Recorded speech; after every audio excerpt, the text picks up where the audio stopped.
Hello, this is Margaret Turner and we're here in Adelaide with Vegetarian Action, and we're going to talk about the activities that they've been doing recently. So Juliet and Marco, welcome back. Hi. Hey.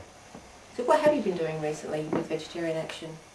Yeah, well, our main activity that we keep on undertaking on an ongoing basis is campaigning, and generally we do that at a local level with a lot of flyer and poster campaigns where we're, for example, recently there has been a lot of advertising by the Meat and Livestock Board here in Australia about the benefits of red meat. So we've had a flyer and a poster, as you can see, which counteracts some of that information and gives some balancing information. And we try to get those out into letterboxes and basically any way that we can to get them into people's houses and into people's hands. Last year we actually ran a major nationwide campaign. It was a free postcard campaign. Okay. So we had free postcards. And they those there? Yeah, stock the machine. Those postcards were in cinemas, theatres, shops, restaurants, all those kind of public places, universities and bars and so forth, all around Australia.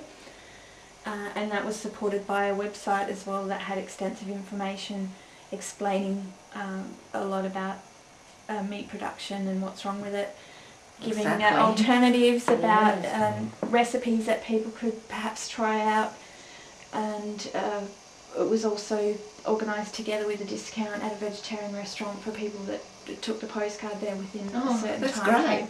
So it was a kind of a comprehensive campaign, focused here in South Australia but actually went nationwide. So we do campaigns of that sort on a regular basis. What sort of response did you get, or do you feel you got when you were talking to people in the street, you know, with these little postcards and stuff? We get a good response. We hear from quite a lot of people, and most of the feedback is overwhelmingly positive, and the occasional person finds it disturbing, which tells us that we are actually doing our job, because the purpose of our campaigns is to disturb people's comfort zones a little bit and hopefully get them thinking outside of their normal comfortable way of seeing things. So I saw the video last night. Oh, that was quite disturbing. It can be disturbing, yeah, and we don't set out to upset people as such, or to take a very antagonistic head-on confrontational approach, but it's necessary to disturb people's comfort zones in order to create change. But it's real though, it's true. The reality. Yeah. What is happening? It's what's happening out there. Yeah. That's right. And closing our eyes and pretending it's not there doesn't do anything to stop it. Yeah, it was quite. I mean, I've been vegan for a while, but just to see that it's real to me. Oh, it was just amazing. Yeah. Yeah. It's quite shocking. So what are any future activities? Do you have any coming up? Yeah, we're looking to get more into some direct action type activities, as well as the campaigning public education activities that we've been doing until now. We've only been around for about 18 months, so we're working our way up to a wider range of activities.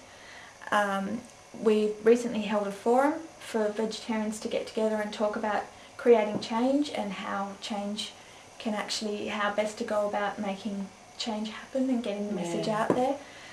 So that's bringing people together and hopefully triggering off some ideas and some energy, and getting a critical mass of people together that would be willing to come along and help us do some direct actions, like standing outside butcher shops with leaflets and signboards. That would be fun.